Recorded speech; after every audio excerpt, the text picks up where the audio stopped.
Hello, everyone. This is Sawmill Turtle. As you can see up in the corner here, I gotta remember I'm reversed on camera. Up in the corner here, that is the video that I recorded yesterday. That is not a glitch. There's no audio in that video. 25 minutes I talked about a Goofy movie, and I forgot to hook up my headset, so I didn't have a microphone, and I completely forgot. And so I recorded 25 minutes of me looking like I'm having absolutely a marvelous time, but you can't hear a damn word I'm saying. And so the whole video was for absolutely nothing. And yep, that was a waste of time. 25 minutes. And this was, and this was after I had recorded a video for another movie 3 times. Pinocchio. The randomizer came up 3 times in a row where I tried to record commentary for Pinocchio. The problem with that was is I couldn't really find anything to say about Pinocchio. So what ended up happening was I ended up scrapping it. I replaced Pinocchio in the randomizer with a Goofy movie, and a Goofy movie is what came up in that video that was up there just a few seconds ago. So that's what we're going to talk about today. Like you don't see the randomizer, but just take my word for it. Like, and that's why I'm wearing a different shirt, because this is now Sunday.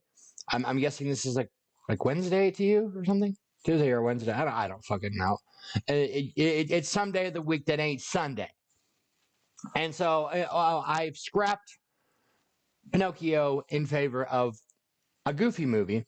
Now, the thing about Pinocchio, that there were a few things that I wanted to say about it. I just couldn't find anything else to say about it.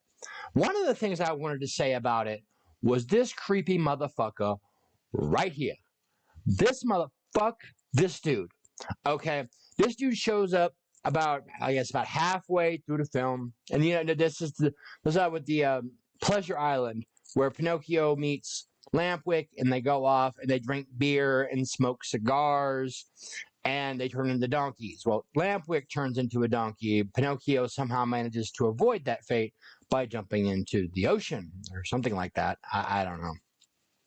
I really don't know how he avoided it, but he did.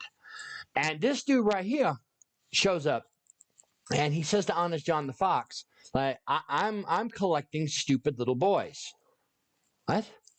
And then he whispers a bunch of stuff in Honest John's ear, and then he says, "Did I take some to Pleasure Island?"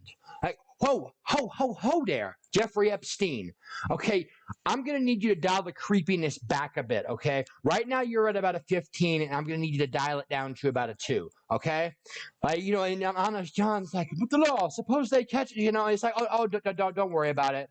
Like, no. If anybody even thinks about talking, like, Hillary Clinton will just have them murdered. Like, hashtag the coachman didn't kill himself, right? So, that's what I wanted to say about him. Like, this dude right here fucking creeps me out. Like, could you get any more Chris Hansen to catch a predator? Like, really? Like, I'm collecting stupid little boys to take them to Pleasure Island. You couldn't be any creepier if you said the Neverland Ranch. Okay? Get out of here. And the other thing I wanted to talk about was Stromboli. Now there's this scene in this movie, and so we are briefly touching on Pinocchio before I get to a Goofy movie. So we're doing like kind of like 1.5 for the price of one or something. But Stromboli, like, he does this thing, like when he's got Pinocchio in the cage, right? After he throws him in there and says, you belong to me. To me, you are belonging. Right? He does this. And I made a gif of this. You've got to see this. Like this, like his body language right here. Like this right here. Like everything about his body language right here. It said, I don't know what Disney's obsession was with asses, but his body language right here says, hey, look, I might be a fat guy, but check out this ass. You ain't never seen an ass this firm. You could eat soup off my ass. Like, look at this shit. Like, I don't know what the fuck was, and it's not just this. Like, there's another one. Like, we go back to Snow White and the Seven Dwarves again. Look at this. Oh, no, get out of here.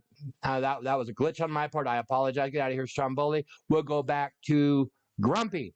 Now, look at this. Now, that asshole is loose. I mean, god damn. Like, I guess, before the princess arrives and you're living in an isolated hut in the woods with 7 other dudes, somebody got to take one for the team. And it'd be looking like Grumpy took about 6 for the team. You know what I'm saying? Like, god damn, bro. Like, man, have a little dignity. Like, say no every once in a while. You know what I mean? Wow. Like, what the fuck is your problem, Disney? Oh my god. So, we are on to a Goofy movie. A Goofy, like, I've said some critical things about Disney movies in the past, particularly the creepiness of those characters that I just mentioned, like Stromboli and the Coachman. And yesterday, to you, I was talking about Dumbo, and I just went, no, wait, no, that was 2 days ago because I did Bambi yesterday. So yeah, I went on about Bambi and Dumbo, and then the stupidness of the Evil Queen and Snow White. But when it comes to a Goofy movie, I just don't have anything negative to say.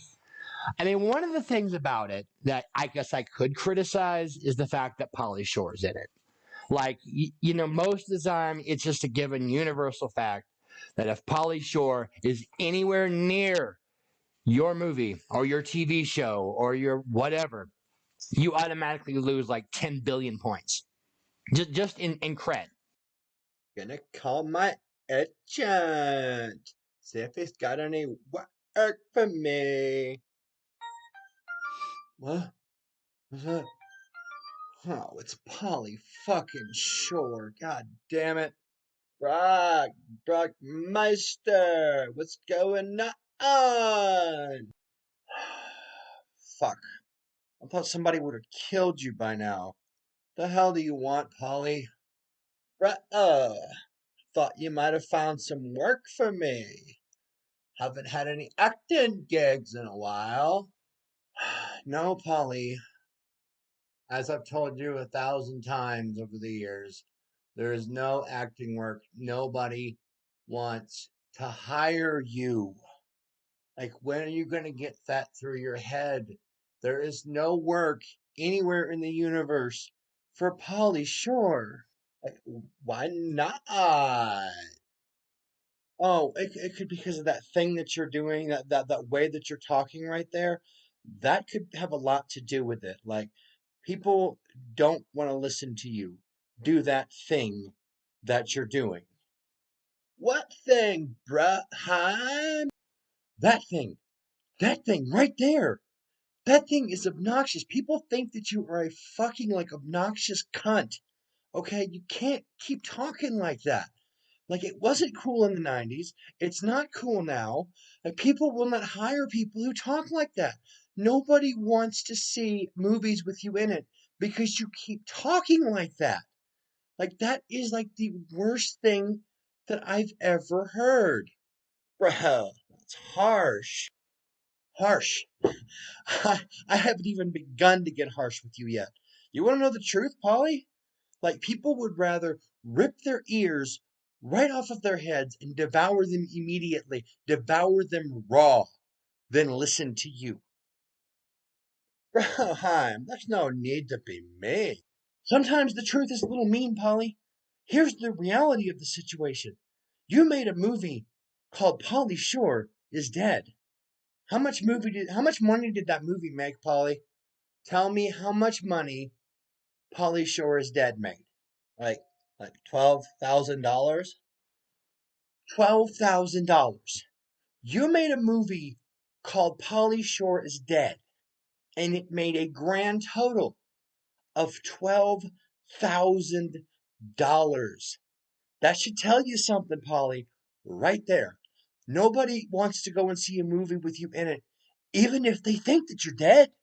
Like, even seeing you dead isn't enough to get people to go and see a movie with you in it. Like, 12,000 fucking dollars, Polly. Like, grow up a little bit. I mean, god damn. $12,000 for a movie that advertises itself as basically your funeral? Pauly Shore is dead. They don't even want to see you dead? Bruh, maybe I should get a new agent, yo. No, you should get a new shtick, bro. Goodbye, Polly. But in this case, I think we make an exception. because Pauly Shore played the character in this movie, and everybody knows the line. Like, it's the Leaning Tower of Cheesa. Cheddar with it. And he crams the spray cheese in his mouth. Everybody loves that line. And and so this character that he played was just right for him. And you know why? Because the character wasn't in the movie very long. Like he had like two scenes. There was a scene like before the assembly, where he's like, "Hey, what's the attitude, guys? I'm doing it all for you." And then the Leaning Tower of Cheese thing, and then he has like one scene at the end, like where they're watching the Powerline concert where he shows up. But his total screen time is like 2 minutes tops, and that's just like the perfect amount of Pauly Shore. That doesn't. It's kind of like it's kind of like salt. Like you sprinkle a little bit of salt, but you don't like go crazy with the shaker, because you go crazy with the Pauly Shore shaker and it just makes the food unbearable. But just a tiny little sprinkle, and Pauly Shore is actually kind of, well, you can stomach him. And in this role, this is the one role I can say that he probably did in his entire career where it was actually like, wow, this is a legendary role for you. Good job. Like, good job, Pauly Shore. Those are words I never, ever thought I would hear myself say. I mean, goddamn, like Pauly Shore is a fucking joke. He's like the Vanilla Ice of acting. Like Vanilla Ice is to rap what Pauly Shore is to movies. It's like, like they didn't have Ice Cube, so we brought Vanilla Ice. It's like they didn't have a real actor, so they brought Pauly Shore. It's like, come on, man. And so, you're moving on from Pauly Shore, though. We've got this great movie, and it's just got so much depth to it. You know what I mean? Like there's this deep message about communication, and it can get a kind of a little bit, I guess, it can get a little frustrating the way that the two main characters refuse to communicate with each other, and then they kind of learn to, and they're making progress toward, and then they regress all the way back. And I'll tell you what I mean. Like right at the beginning, like Max interrupts the assembly where the principal, played by Wallace Shawn, by the way. Like I know the actors in this movie. Wallace Shawn from the Princess Bride, inconceivable, and he was Rex in Toy Story. I mean, everything that Wallace Shawn is in is just incredible. Like Wallace Shawn is the anti Pauly Shore. Like Wallace Shawn didn't need this role, because Wallace Shawn is Wallace fucking Shawn. But I'm glad he was there, because it's just like it just makes it that much better. So you have the principal, played by Wallace Shawn, talking about like, what was it, like science slumber parties, and everybody's just like, man, fuck this guy. Like, what the fuck is he talking about? Oh, we're gonna do that over the summer? Yeah, you can suck this dick, right? And then Max just interrupts, dressed as Powerline to impress the girl of his dreams, and it works. He gets her attention, right? And what ends up happening is Wallace Shawn, the principal, calls up Max's dad, Goofy, and talks about, how he was dressed as a gang member and he was inciting a riot. And you need to get a hold of your son before he ends up in the electric chair. And he scares the living shit out of Goofy. Okay? So here's where Goofy could have made a choice as a responsible and, reasonable adult. Max comes home. He says to Max, can we talk about what happened at school today? Why, your principal called me. Here's what I heard happened. Here's what he said. I want to hear your side of this, and then maybe you tell me your motivations for doing what you did, because this seems kind of out of character for you.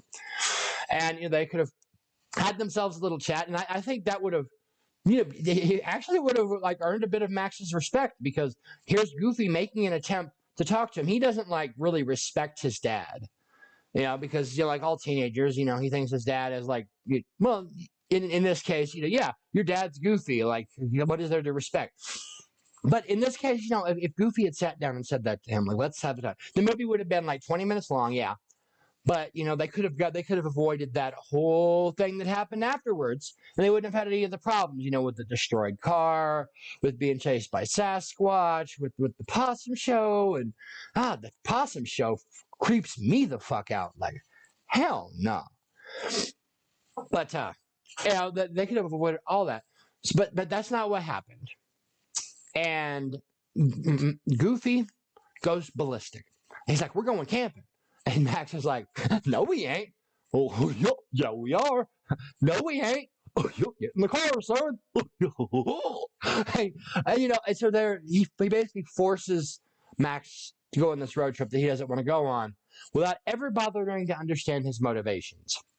And they're on this road trip, and Goofy is in like this terrible headspace where he thinks that Max is heading towards the road toward being a criminal, which is absolutely not true. But he sees like the criminal and the prisoner van drive beside their car on the freeway, and he sees Max in his mind like dressed in the prison stripes, and it's just like, come on, man, like he didn't even bother to ask.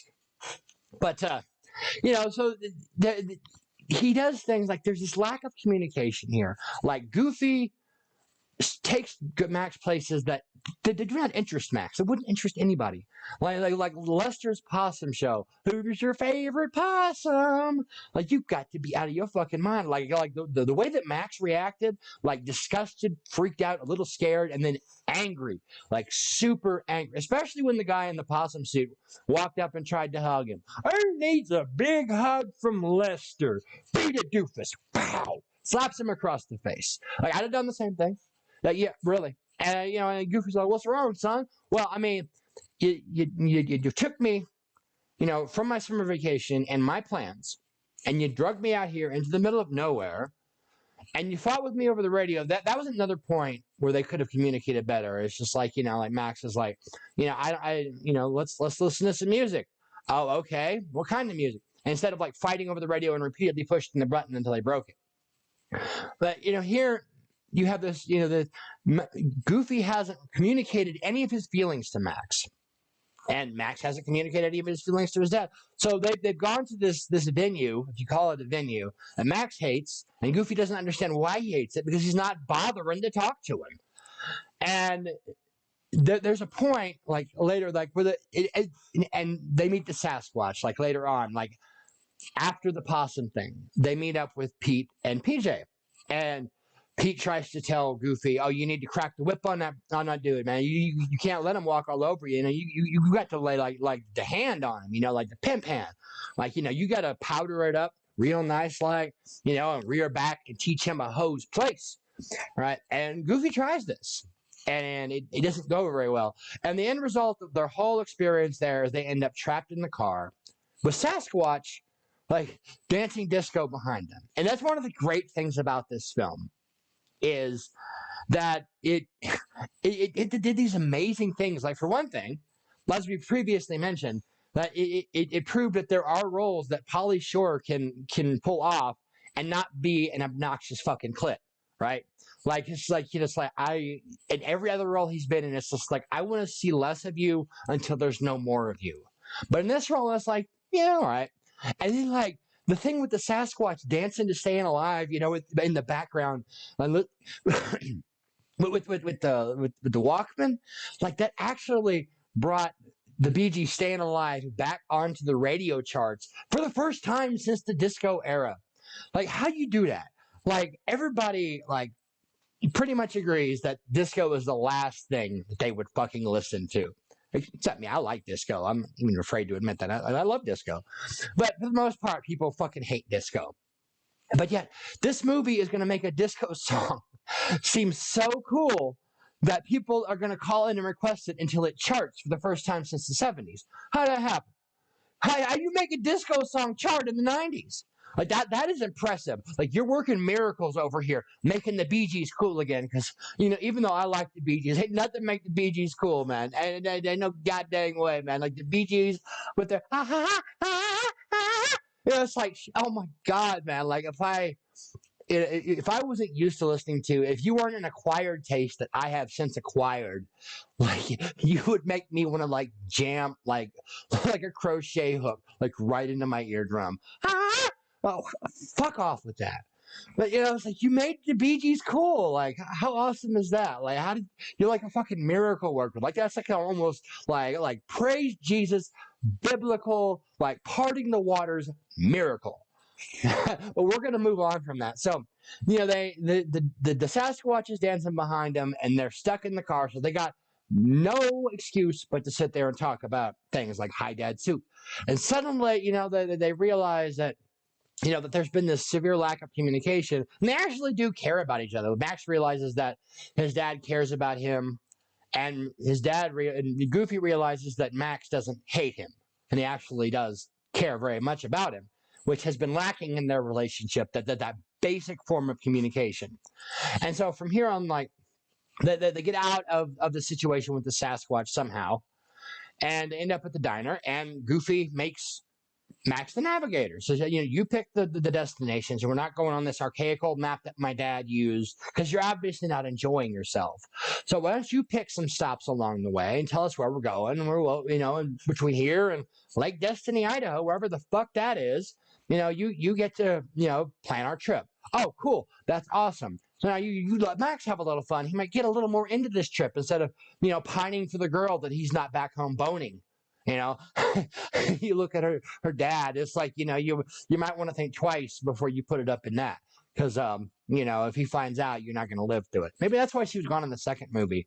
It's like he was trying to get his freaky deek on, and he just kept thinking about her dad. And it's like if I put this up in there, this man is going to take me like one hand on each side of my head and just rip me in half. Maybe that's, but he's actually starting to have fun for once, and he starts planning things, and it's the opposite of what had happened before, where Goofy was picking places that Max didn't enjoy. Max is picking places that Goofy doesn't enjoy, but Max has learned from this, and so he starts picking places that both of them can enjoy, so they're both having a good time. Cue the Mermaid Motel. Now, I have to ask, like, why would you stop here? Like, unless it's like the last place in like 300 miles and you're falling asleep at the wheel and you haven't got time to make it to a Motel 6, why would you go to a place that looks like they charge by the hour for like sleazy businessmen to cheat on their wives with nasty old floozies? It's like, yeah, I'm going to take a snort of cocaine and we're going to bust one out, and I'm going to go back to my nagging old hag of a wife, and she's not going to find out about this, right? Like, we were never here. We were never in the Mermaid Motel. But they stop here, and it's like they're oblivious to the fact that this is a hookup den. Like, that's the only thing that it could be.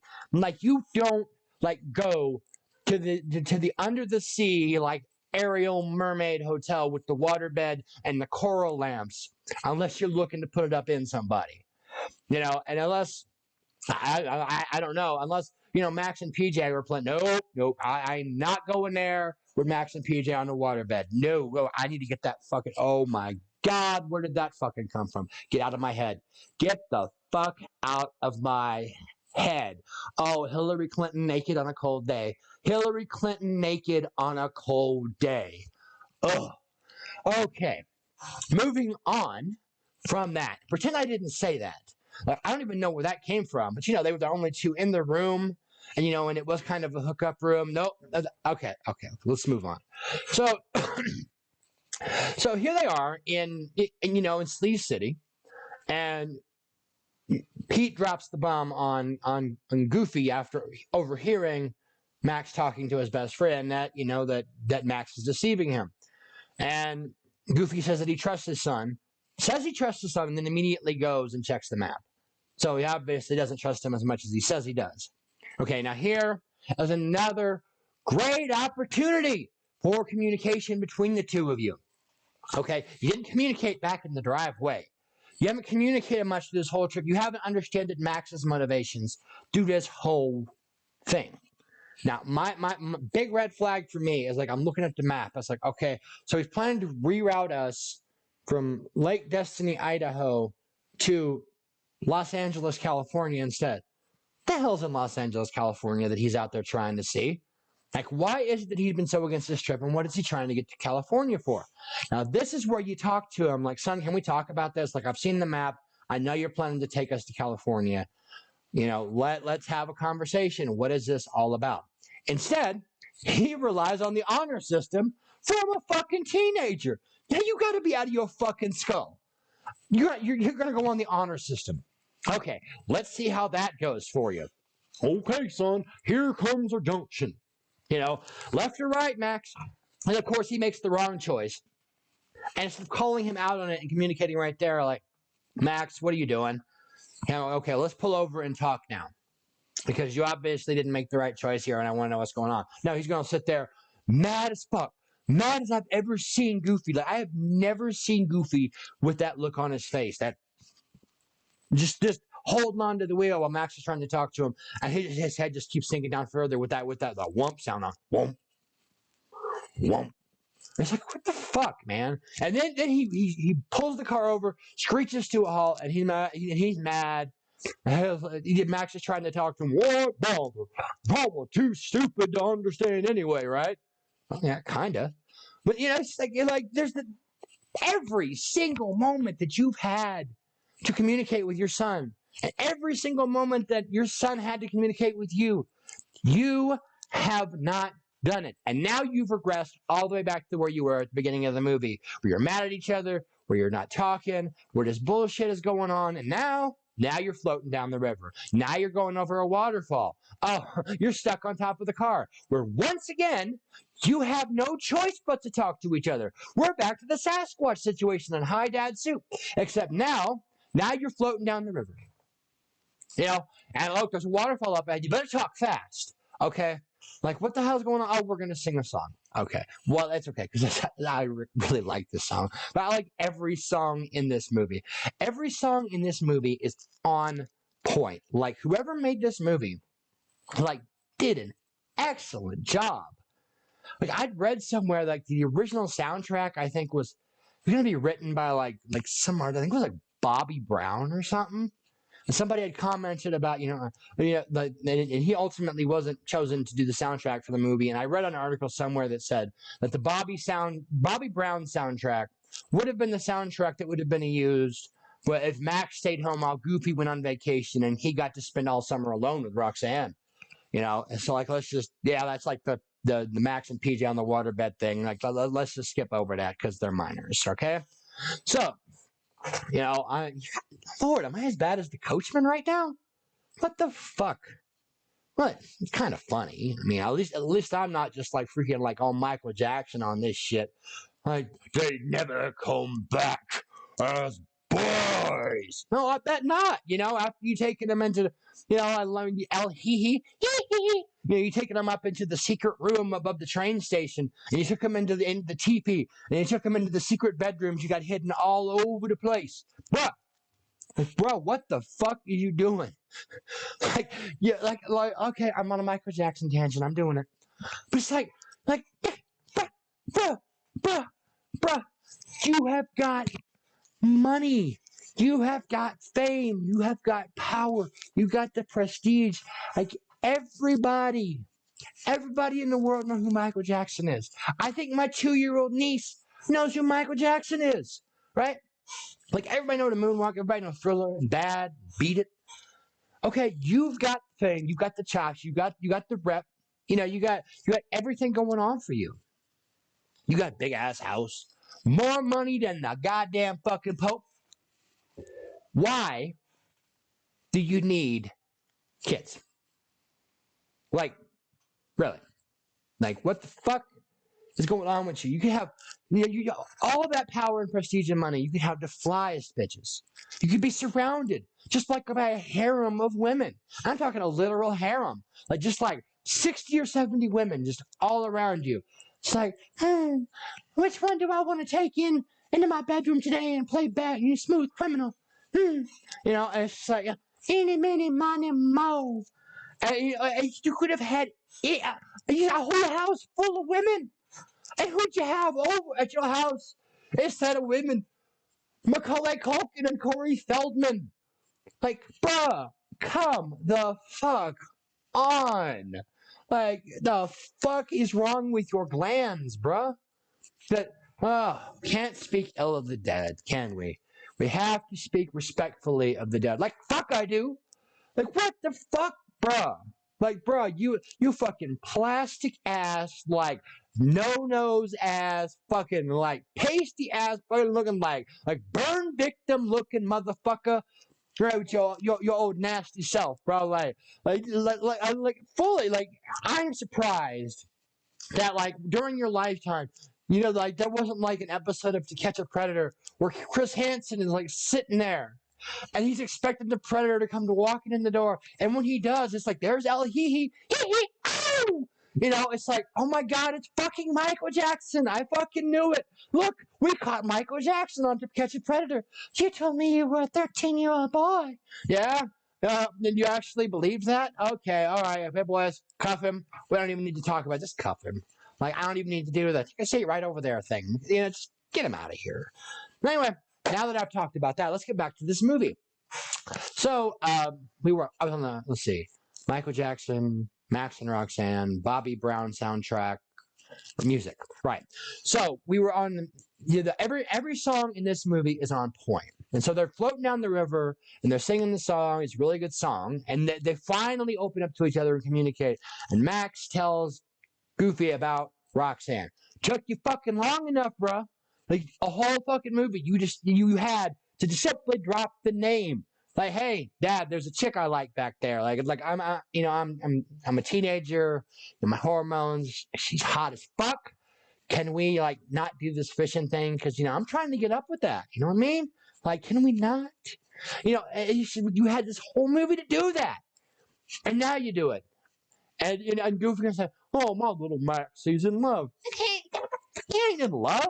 He's 14 years old. He doesn't know anything about being in love. And the fact that he's not in love is proven by the sequel, where Roxanne is nowhere to be found. In fact, he's hitting on other girls in this movie because Roxanne ain't there. And so it's like this was just a fling thing. Was it really worth all of this? Because obviously it wasn't. It was never destined to be. Like all the lies.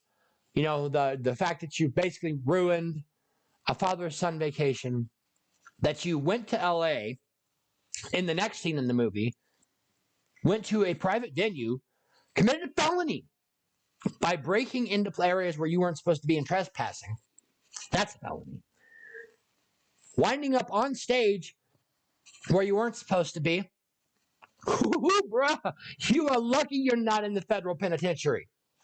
Because not only have you committed a federal crime by breaking into this building, now everyone in the venue, everyone in the crew, everyone watching on pay-per-view from home, including Pauly Shore and Roxanne and that weird like nerdy chick with the braces and the glasses, all saw you trespassing on stage. And the only reason that you're not locked up for life, like forget Roxanne, you know what you're getting? You're getting a cellmate who thinks that you'd make a very pretty bride. And he looks just like Roxanne's dad. You know that guy? Yeah. Say hello to Bubba. And that's your future, Max. If you go through with it, please do not try to break into this venue. But luckily, that didn't happen to you because apparently Powerline's a really nice guy, and you could do some pretty fly and slick dance moves up there on the stage. And so he's like, yeah, like I'll dance with this trespassing criminal because he's making me look good, and his dad's making me look good, which that's weird. It's like, yeah, like I like these dance moves. Okay, like I'm not pressing charges because these guys are kind of cool. Hey, you guys want to come back after the show and smoke a bowl with me? Like we'll get good and blitzed. We'll get so high that you'll forget the name of Roxanne. You'll forget your own name. You'll forget that you were just floating down the river. Like let's just smoke out like a big old like Hollywood sized like huge ass bowl, like something that make a Cheech and Chong like go, goddamn, slow down. But yeah, let's go backstage and do that. I bet they did, like because they were so high strung, and that stuff's everywhere in Hollywood. They gotta go backstage after the show and smoke just a big old fat ass blunt with Powerline. That's the part he's not telling you when he gets to Roxanne's house. Like, oh, I saw you on stage with Powerline. Oh, you don't know the half of it. The size of the big old chong we smoked, and all the fine ass bitches that were back there too.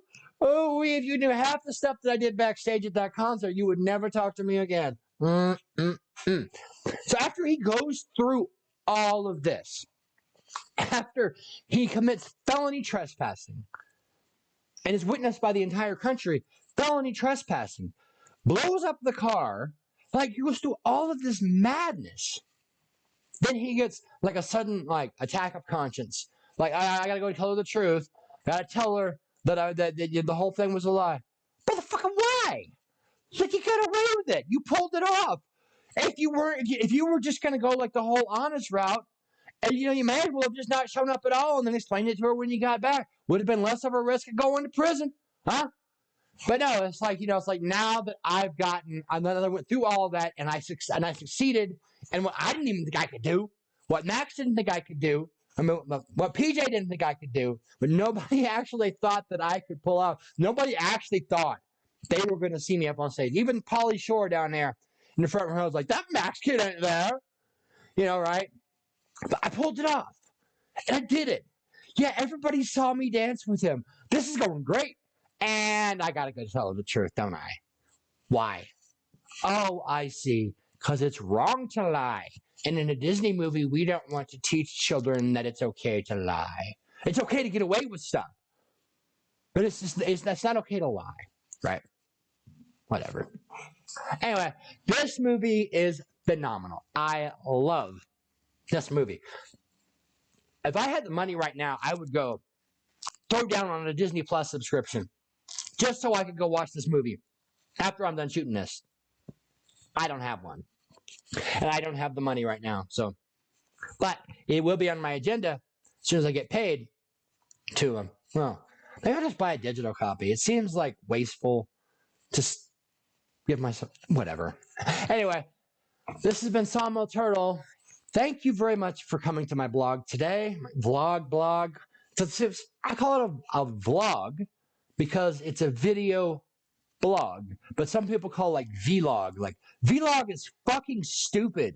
It's vlog. It's one word. It even sounds like blog. And since it's a blog that you make in video form, it's a vlog. What the fuck is vlog? But thank you for coming to my vlog. And yeah, I will see you next time, which will be like an hour or something for me, filming another episode. And until then, you guys take care of yourselves. Bye-bye.